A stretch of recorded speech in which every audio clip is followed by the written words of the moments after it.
I am here with prayer that may the greater architect of the universe, with his divine providence and infinite wisdom, will grant you guidance. Strengthen both your heart and hand. So that heart and hand... Magbabasa ka na nga lang, hindi mo pa ayusin. Yung hindi mahalatang grade, ano ba yan? Grade 3 o grade 5? Anong grade ba yun? Ayaw mo pang ayusin. Mas maganda, panoorin natin yung original. Ito yung original, oh.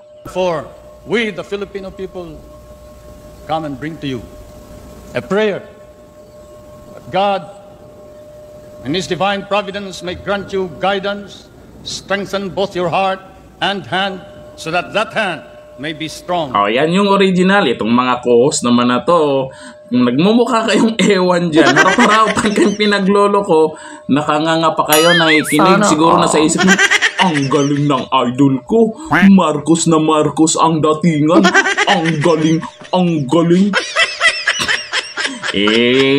Sabi na nga ni Bongbong Marcos dati, huwag kayong maniwala dyan, hindi nga Marcos yan, hindi nila kamag-anak yan. Hindi, pa-speech ba talagang datingan para ano ba?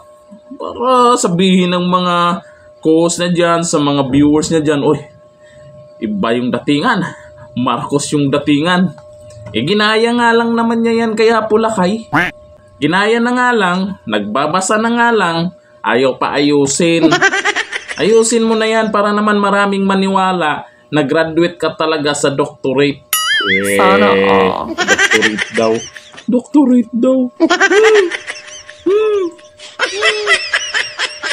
No. Sa bagay, yung ganyang ginagawa niya, yung pa-speech niya, ginawa na rin po yan sa YouTube. Lahat ng ginagawa niya ngayon dyan sa TikTok, ginawa na rin niya. Yung pagpapakita niya ng pera.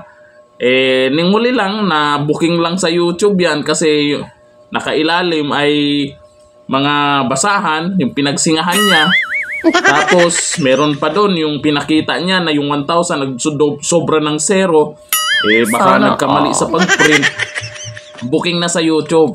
Kaya dyan naman, ginagawa sa TikTok. Nagmumukhang ewan yung mga co-host dyan. Ginagawa na rin niya yan sa YouTube. Kung ano yung sa mga susunod niyan, baka bandang huli, di ba, nung nakaraan ay ang sabi niya, nakausap daw niya yung TikTok CEO. Tapos, yung mga nagpo-post na nakikita yung mukha niya na hindi naman siya, ay buburahin ni TikTok. Pati yung mga basher. Niwala naman kayo dyan.